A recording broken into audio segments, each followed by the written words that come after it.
Hello you beautiful people, welcome back to a Hyper Plays video. Today I have a hype moment. We finally have our first limited SSR card out, and it is the SSR Easy to See card.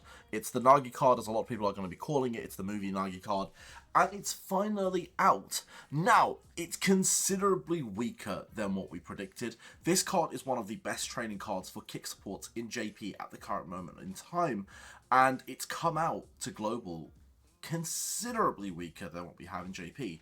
Now, is this a future-proof card? Yes, because this will be buffed to JP standards at some point, but it's about how long an investment you really want to hang on to. You building this card could mean that it doesn't get buffed for as probably high as 4 months, 6 months, even 7, 8 months. Are you willing to hang on to a weak card for 7, 8 months, or not? But boys, the image for the card is, as you can see on top of me, and then on the right hand side you can see the stats for this card. We are going to go into the scout banner, and we are going to also have a quick look at this. Now you have 2 months to pull this card, and I'm going to tell you whether or not this card is worth getting. So, if we scroll down, you can see it's going to tell you it's limited, and we're going to be able to look at the stats. So, initially, you see there's a technical and a kick up. These are both pretty nice. You also have a kick power boost and a technical boost, which I don't hate. I think they're pretty solid. Like, it's not the highest numbers, but it's alright. I think it's decent. They could have easily made it 30% technical as well. In terms of training condition down, it is what it is. And then you've got training boost of 20%. It's okay. Lastly, you get match bonus and special lecture bonus. This is where this card becomes decent. This card is pretty decent when you do get it to 100. The problem is, until you get it to 100, you are really dealing with mediocre stats. As you can see, we really don't give it too much value, especially at level 50, where it's only got Season Ds attached to it. Now, in terms of training cards, it does come with a kick card and a red dribbling card. I think it's the first time we're seeing a red dribbling card. I think it's pretty solid. And then you get a black kicking card and a black dribbling card. It's going to be really solid for training the likes of the new Nagi, the new Bachira, a bunch of people that need the dribbling cards. We won't be able to see the support events, but that's okay. Now, my verdict on this card, just to quickly give you a rundown, is I would definitely get a single copy for the collection.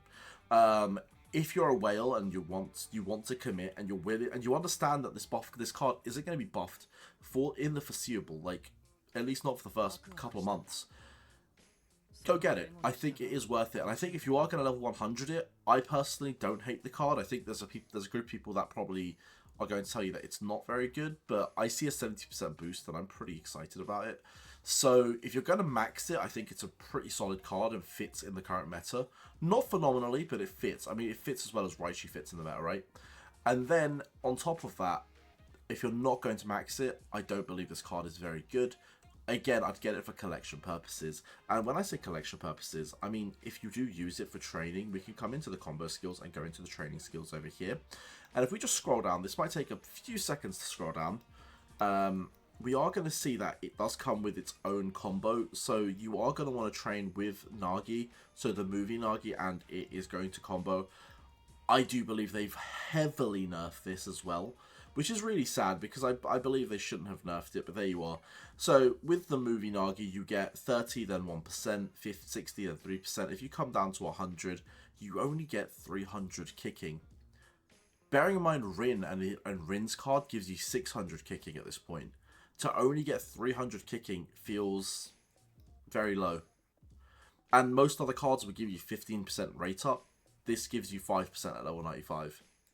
This isn't scaling either, this is just flat. So you either keep this card at 95 and you get 5%, or you take it up to and you get 300 stats. It's not very good. It's really not very good, and it doesn't help that it's not very good. So it's a shame. I think they've ruined a phenomenal card, but personally I'm going to be drawing into it. I'm just not going to be drawing as heavily into it. I think I'm going to use these next 2 months to very slowly and steadily pick it up on the cheap. And I do recommend using the SCC method, which you will have a video for. Go onto my channel, type in the SCC method, and figure out how to do, pulls in the most economical way. So, do I think this card is worth it?